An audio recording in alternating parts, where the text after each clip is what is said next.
everybody, and today I'm going to be showing you how to make a music note with the 24 block Rubik's twist.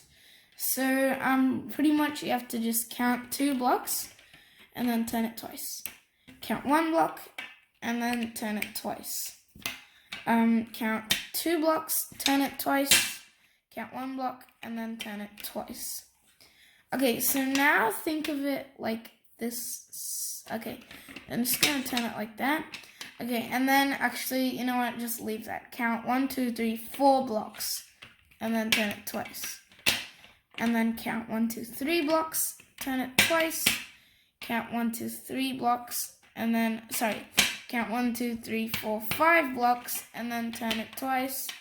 Count 1 block, turn it twice. Count 2 blocks, turn it twice. Count 1 block, and then turn it twice. Okay, so now you've got this sort of shape, and now all you're going to do is grab this part and then turn it to the back, and then grab this part and turn it to the back. And there you go, you have your music note. So if you like this video, please make sure to hit the like button, which is right down there, as well as the subscribe button, which is right next to it, and goodbye, see you in my next video.